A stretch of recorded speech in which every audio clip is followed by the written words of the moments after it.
Hello there, bright suns or rising moons, depending on what time of day you watch or listen to this podcast. This is the Library of Zur. My name is Jared. I've got my usual co-host Andrew here with me today. And for one, just want to start off, this is one of kind of sort of some mini episodes that we're doing. Just want to assure you that the Heir to the Empire review is alive and well.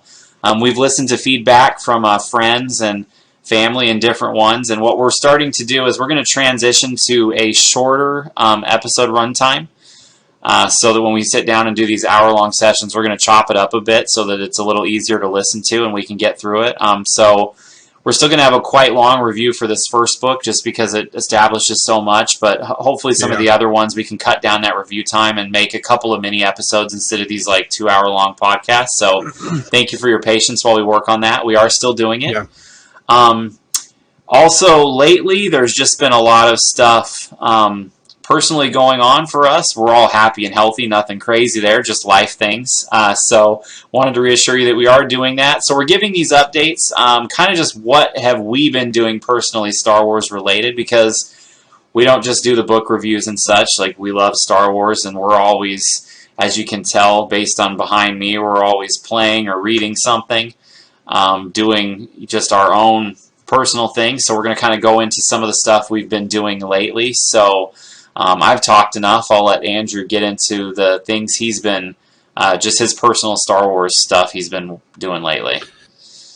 Yeah, like Jared said, we've heard feedback, and we were really proud of the first episode, Heir to the Empire Review Part 1, and we were really, really excited for how well it was received and how many views we got for such a small-time operation that we are. But we have listened to feedback, and even though we had a lot of fun talking and, you know, we get on to rambling sometimes, an hour and a half per episode can be a little taxing for some who don't have the time or you know, whatever their personal situation may be.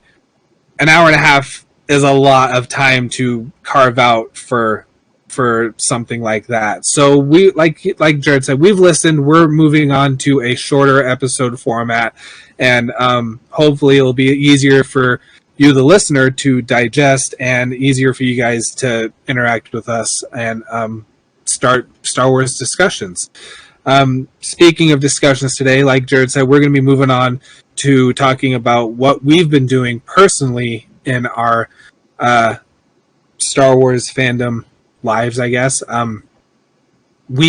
Star Wars is kind of a perpetual thing for our family. We're always involved with something Star Wars. Right now, I'm reading books, and we're catching up on Star Wars Rebels. Jared is too, as well. With the release of Disney Plus, it's on, the entire series is on there, so we decided to revisit it a bit. And what do you think, Jared, now that we're going through it again? It's fantastic without commercials.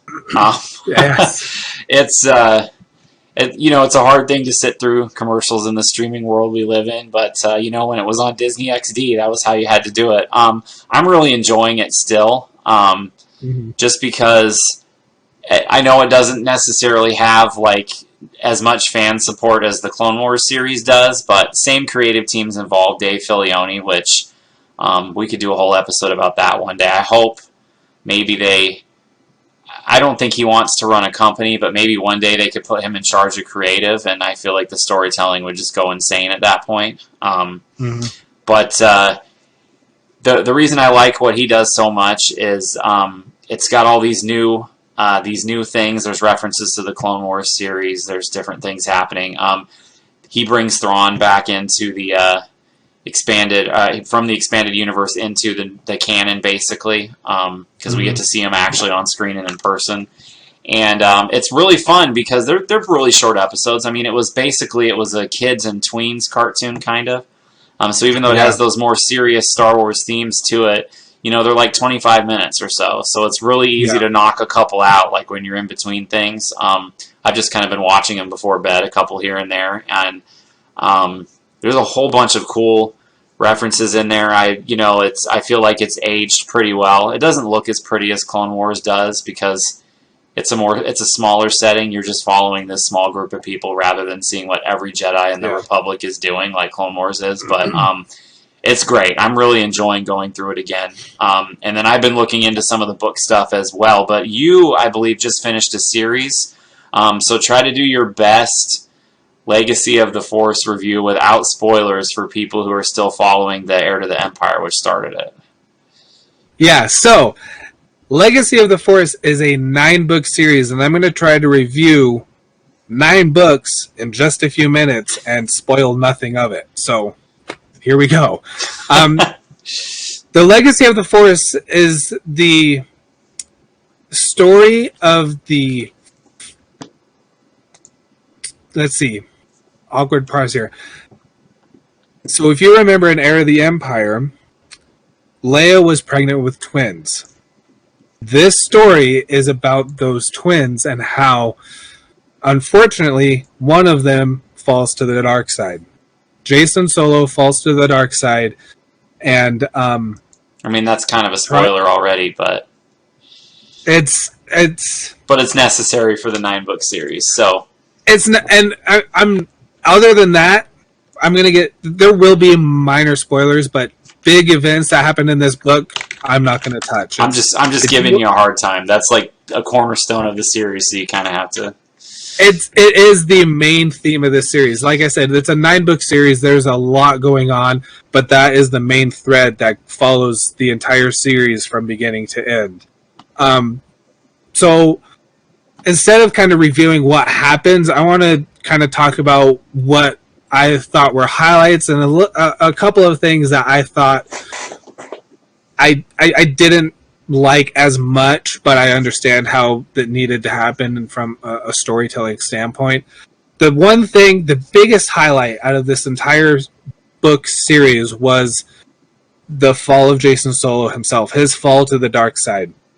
I really, really liked how it didn't feel, and I really liked how it's gradual, and you get to kind of get inside his head and see what the driving force is behind his actions and his decisions and his reactions, and you get to see what his motives are. And the way it's told is he truly believes he's doing this for the betterment of the galaxy.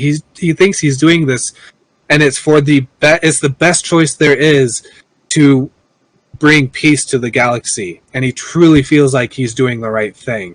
And I really, really appreciated that, because even though we got to see the fall of Anakin Skywalker in Episode 3, it felt a little rushed.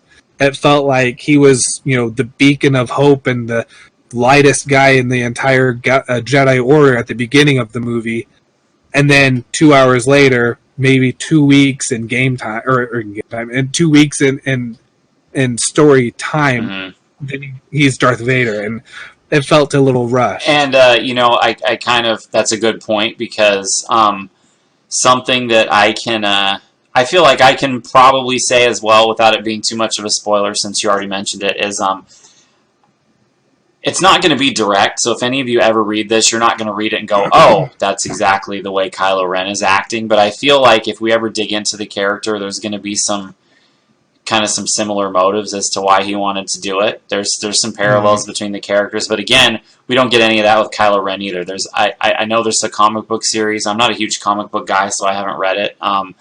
But that so far, I think, is all there really is about how he was before he turned to the dark side. So literally, he shows up and he's a bad guy. I mean, we don't even know that he's Han Solo's child until Snoke says it. So again, there's nothing for that. Like, there's this whole, we got to figure Kylo Ren as what? He's in his 20s probably. So there's a good 10, 12 years of him supposedly training with Luke. We don't even get to see it. So again, getting that inner monologue type stuff that you can only really get in a book, like you were saying, is really interesting, because like you said, it feels like he's actually doing it for good reasons, which makes it even more dangerous. And the authors did a really good job. If I remember right, Aaron Alston, Troy Denning, Karen Travis were the 3 rotating authors that wrote this entire book, and they were constantly in contact with each other on how to bring the best story they could. And they did a really great job of the inner monologue for Jason. And there were instances where he was seriously doubting his decision and seriously doubting if this was the right choice. And he always ended up talking himself into it.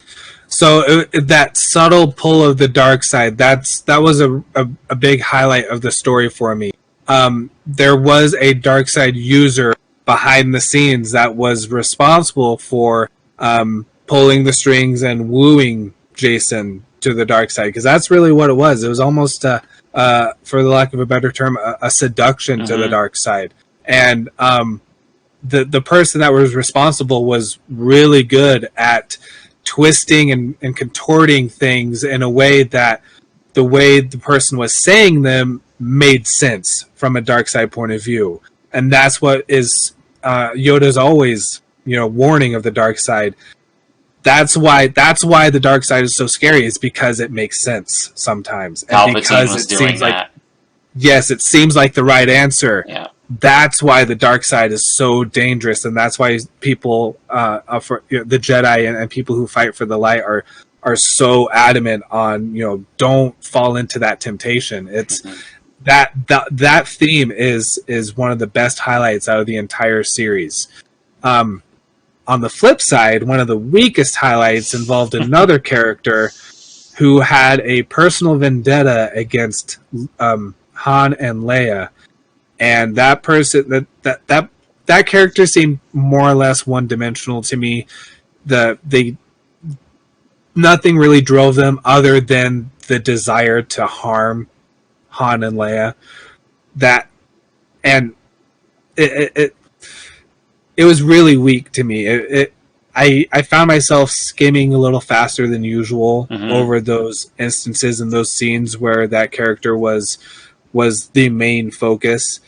But out of a 9-book series, and that's the weakest point, that's pretty good. Another stronger point was Boba Fett.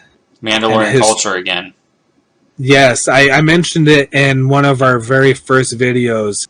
My favorite character is Boba Fett currently, and it's because of this series. You get to dive deep into Mandalorian culture, and you get to see how Mandalorians see the world around them. You get to see how they think. You get to see what they think of the world around them. You get to see what they think of each other. It was a deep dive into Mandalorian culture, and it almost reminded me a little bit of Native American culture, like that strong family ties, that real deep connection with the land around them. There was a lot of things that I thought were really great about the story that Boba Fett had in this series. And I'll give a couple of highlights too. It's been a little while since I read it, but I remember enough of the stuff. I can do it without throwing too many spoilers in there, hopefully. You mentioned Aaron Alston, so because of his influence, the space combat sequences in this series are excellent. He wrote some of the X-Wing books, which are some of my personal favorites, besides the typical ones like Heir to the Empire. So there's some really cool stuff that they do in there related to the space battles. Also, we mentioned the Luke that we deserve. We get to see him on display here. And some of the other Jedis as well. Like, they all kind of have their own unique personality and abilities, and we get to see like what things they are really good at in particular. But then you have Luke, who basically is anything Yoda did on screen, you can kind of imagine him doing it in some of these books, and it's some pretty impressive stuff.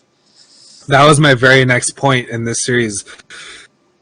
Jared and I have mentioned multiple times, the Legends Luke is the Luke we deserve, and that couldn't be more true than what he does in this series, as far as I've read.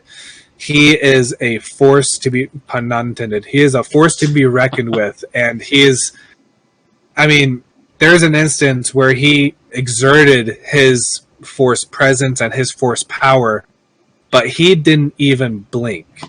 It was really interesting and really fun to read how in full control of the force and his force abilities he is, and how dangerous he really can be if he so chose to be that way. Mm-hmm.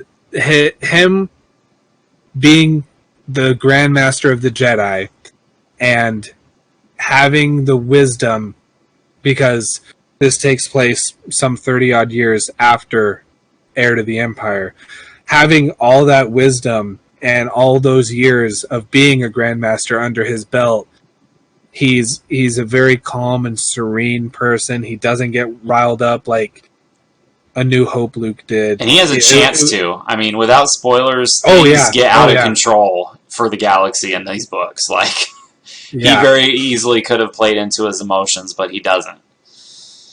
So he was a really strong point in the series for me. I really enjoyed reading all the scenes regarding Luke. That being said, another strong character would be... Now, this is a spoiler. But Luke has a kid. And that person is a very strong person in the Force. And when there were scenes involving that character, I really enjoyed reading them because at this point, the character is only a teenager, and there is a lot of growing up that this character has to do right now. Like, there's things, grown-up things are happening right now, and you need to be able to handle them, right? Even though you're only 15 years old, right? I don't want to thing with the keyboard. Did you have anything to add on that, or am I going good so far? Yeah, no, I think that's really good. And the nice thing too is, there wasn't the merger with Disney and everything was, I don't think it was even being discussed at that point. So something that's nice that they did, I think we mentioned it in other videos. The cool thing about a universe this big is even with the main characters, you can get to a point where you can tell one story and then that story is finished and it's left open. So, the main characters, yes, they're older than what we are used to seeing. They're more like their ages in the sequel movies, like, Force Awakens, Han, and Luke is, maybe not run down, but he is a man. Technically, he is a man in his, 50s. Mm-hmm. But getting to see them, but in Star Wars terms, especially for, Force users, 50-something years old, even for a human, is not very much. So he still has plenty of energy and vitality left. So that being said, you've got those characters, and you've got your new generation of characters. You've got, Han and Leia's children, which you said are, focal points of the book. You've got Luke's child.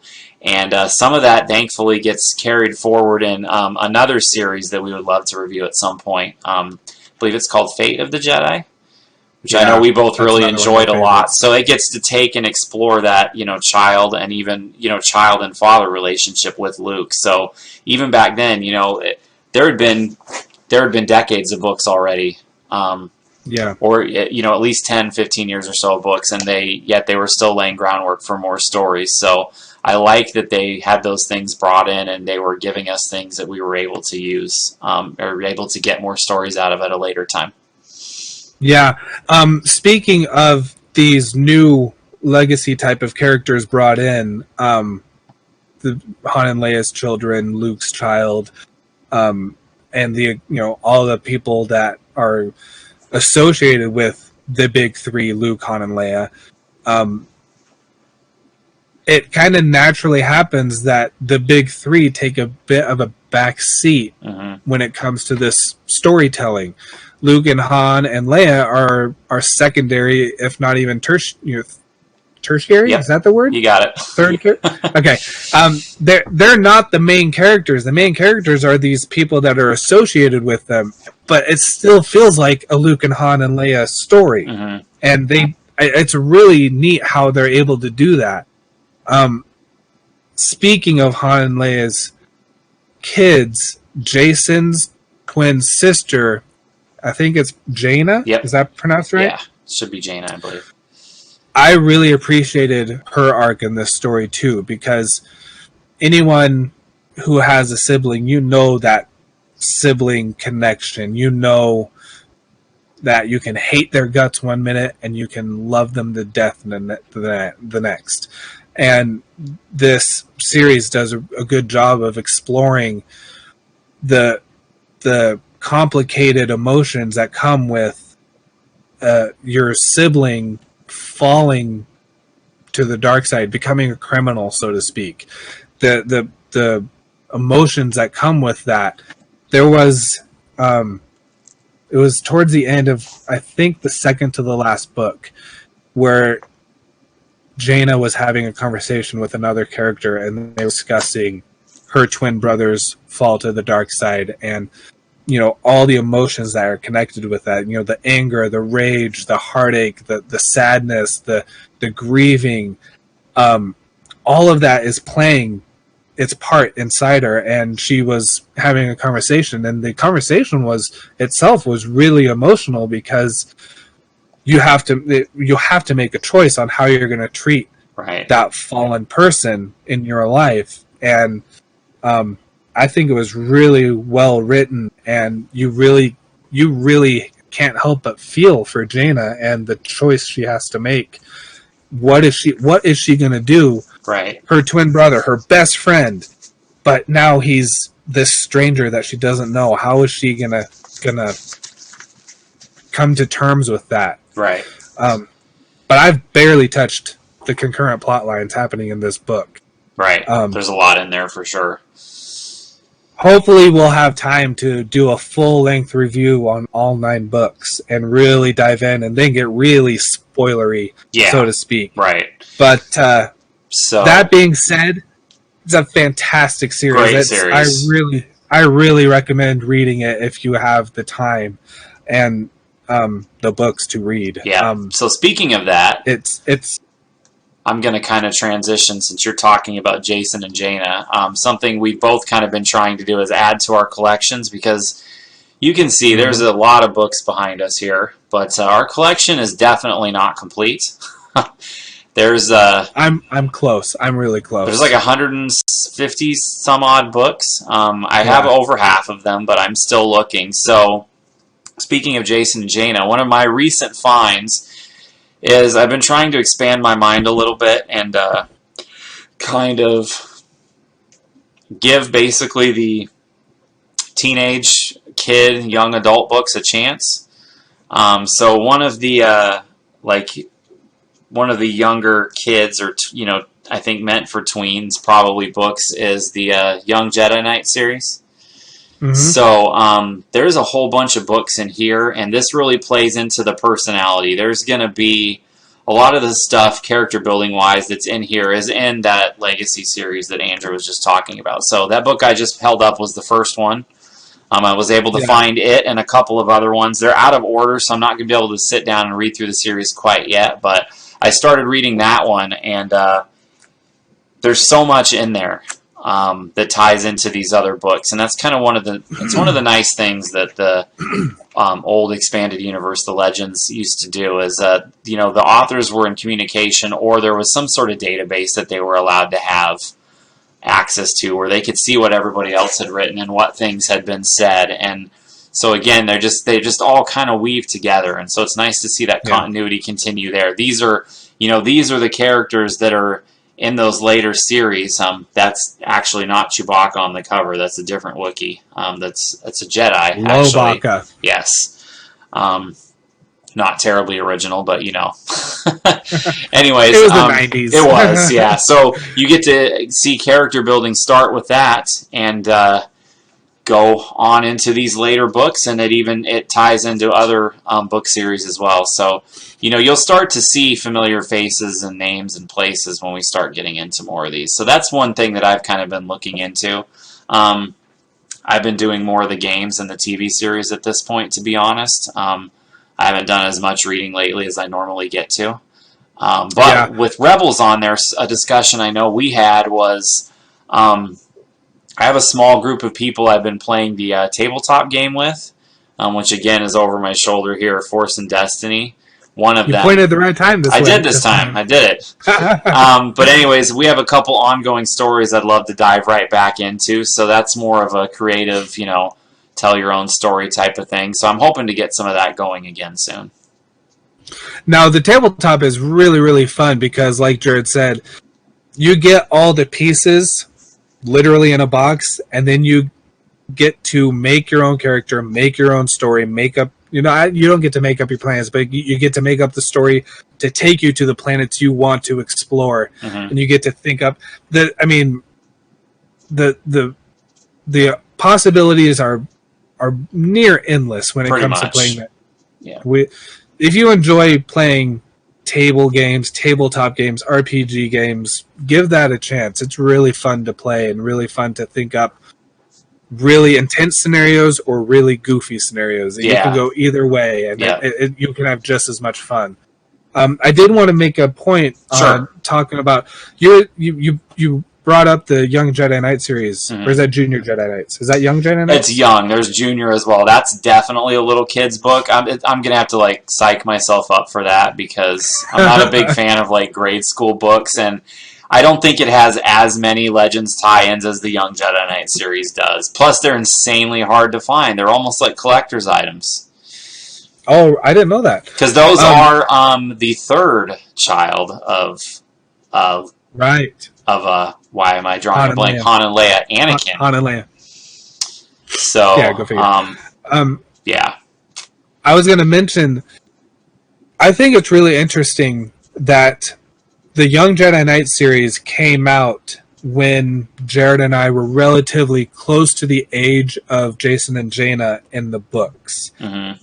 And the way, life progresses year by year, they graduated their way from the Young Jedi Knight series into full adult novels. Right.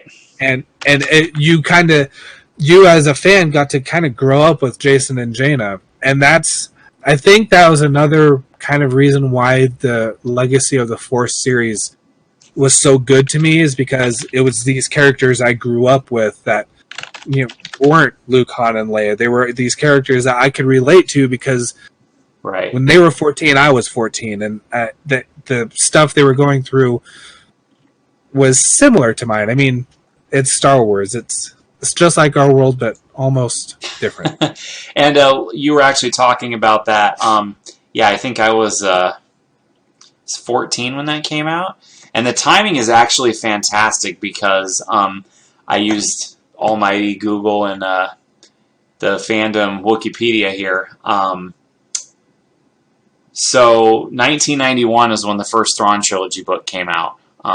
That's when Leia gave birth, basically. We haven't got to that book in the trilogy yet, but then, just 4 years later, let me see. Let me confirm that so that I'm not misspeaking.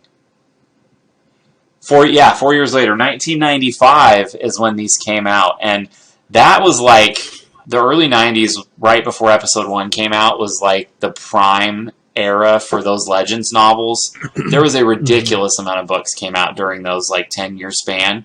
So kind of jarring, but you basically get the equivalent of a binge now if you're getting into it, because you can literally go from these kids are born to there's another series where Luke starts rebuilding the Jedi Academy to this Young Jedi Knight series, which runs concurrent with that. So you have 14 years of Star Wars history that came out in about 8 years of real time and multiple books. So they just dumped story at this point. So there's and they have it all connected. So kind of wish I'd got into it sooner, but my parents probably wouldn't let me buy that many books back then. It was like a Star Wars renaissance because 83 was Return of the Jedi. Yep. And then by all accounts, the Star Wars franchise kind of died. The toys kind of dried up. There was no books. Nothing happened until 91. And then all of a sudden you get this resurgence, and it's been going strong ever since. Yeah, let me look up a quick reference on that. Sorry, we're kind of going off the cuff with no script here, so if there's a few, play-in things. I'm actually going to look up one of the games if you wanted to continue your comments on that. Yeah, I mean, like I was saying, now you have all these Star Wars things happening, boom, boom, boom, boom, and it all started I think we kind of discussed it already. It all started with Heir to the Empire, Mhm. and then from then on, the games got popular, the books got popular. The prequel trilogy kind of being from I can't help but think it was because of the success he was having with these other mediums. They knew Oh, more. It was the time for more. They knew it was time for it to yeah, come. So Phantom Menace was 1999. We yep. all remember that. But 1997, like I said, 97, 98. That's when there was this huge amount of books, and 97 is when the The first special Jedi Knight edition. game came out as well. Oh, I'm thinking of A New Hope Special Edition Yeah, '97. so I think he re-released testing his technology. He saw how popular the books were. Lucas did. Then you had this game, like it was kind of at a fever pitch, and then Episode One comes out 2 years later. So um, that was a really good time to be a Star Wars fan. I'm like Oh dating yeah. myself a little bit because, like you said, I was a teenager. I was 16 years old when that movie came out, but it was like I went from loving it and being like, hey, there's a couple games here and there. Oh, look, there's some books. And then all of a sudden stuff just started coming out and like an avalanche of stuff. And Yeah. Disney's being a little more careful, but I feel like we're getting close to that point again. And I'm kind of looking forward to it. Yeah. A resurgence. A Yeah. new resurgence. So that was the last series I finished was Legacy of the Force. And I tried to be a real avid reader. I try to always have a book handy to, catch a chapter or two whenever I have the free time. Having a family and having a full-time job doesn't really grant itself a lot of time to do it, but Yeah. I always have a book handy. So with me finishing Legacy, I wasn't sure where to go because I didn't want to get too close to the Air timeline because I wanted to read that for the review, but I didn't want to Right. go too far forward. Luckily, Mandalorian came out, and that kind of renewed my interest. I already had interest in Boba Fett. It kind of renewed my Yeah. interest in Mandalorian culture. So I went to my bookshelf, and what do I have that could involve Mandalorian culture?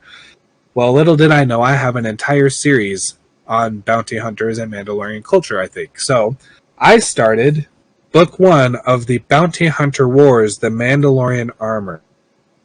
Can you read that all right? Yeah, it's visible there. I am missing a couple of those. I think I have the second book. But Yeah. we're definitely looking forward to that. So, thank you for joining us for some of our new episodes here with the shorter format. We hope that it's a little bit easier to digest and kind of take in, give you the opportunity to make some comments and have some discussion. As always, keep it civil, please. Don't forget to like, share, subscribe. Follow us on Instagram, Library of Zer, library.of.zer, XER. You can donate on our Patreon page as well. Search for Library of Zer. Yeah. Feel free to comment and start up a discussion if you'd like. What are you reading? What are you into? It doesn't necessarily have to be Star Wars. We've become big advocates of just trying to, crack open a book and read some more. It's more or less becoming a lost art, it seems like. There's so many media, so much media, so many shows and games and TV. All this stuff is just so overpowering that people tend to forget to sit down, curl up, and crack open a book. Yep, So same what thing. what are you into? Same thing with the tabletop. I'm sorry, play a board game, read a book, do something like that. We like to try to get time away from digital mediums. So tell us what you're into, what things you've liked to read lately, and we'll catch you next time. Yeah. Until then, I have spoken. Have a good night or day, everyone, and until next time, fly casual.